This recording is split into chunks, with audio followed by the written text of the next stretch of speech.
পশ্চিমবঙ্গের মুখ্যমন্ত্রী মমতা ব্যানার্জির পদত্যাগের দাবিতে পদযাত্রাকে কেন্দ্র করে রণক্ষেত্রে পরিণত হয়েছে কলকাতা সহ রাজ্যের বিভিন্ন স্থান। চিকিৎসক ধর্ষণ ও হত্যাকাণ্ডের ঘটনায় মুখ্যমন্ত্রীর কার্যালয় নবান্ন ঘেরাও কর্মসূচির ডাক দেয় বিজেপি। রাজ্যের বিভিন্ন স্থান থেকে বিক্ষোভকারীরা পদযাত্রা করে নবান্ন অভিমুখে। এ সময় হাওড়া, মেদিনীপুর সহ বিভিন্ন এলাকায় পুলিশের সাথে ব্যাপক সংঘর্ষ হয় আন্দোলনকারীদের। জলকামান, টিয়ার গ্যাস ছুড়ে পুলিশ আটক করা হয় লাঠিচার্জ, আটক করা হয়েছে বেশ কয়েকজনকে।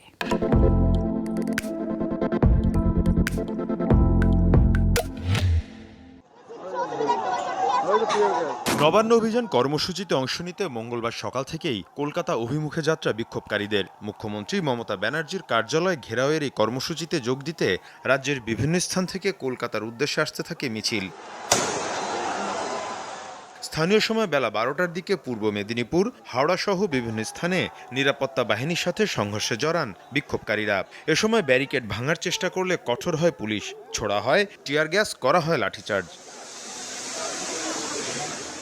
আন্দোলনকারীদের ছত্রভঙ্গ করতে ব্যবহার করা হয় জলকামানও। এ সময় বিক্ষোভকারীরাও চড়াও হয় নিরাপত্তা বাহিনীর সদস্যদের ওপর। আহত হন পুলিশ ও রিজার্ভ বাহিনীর বেশ কয়েকজন সদস্য।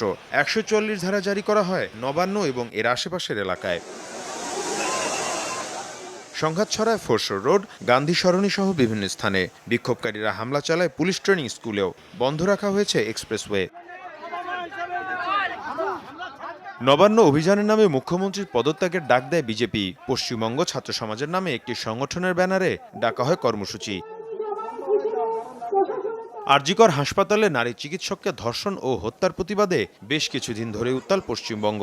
রাজ্যের বিরোধী দলগুলোর অভিযোগ, নারীদের নিরাপত্তা দিতে ব্যর্থ হয়েছেন মমতা ব্যানার্জি। মীর মুশফিক হাসান, যমুনা নিউজ।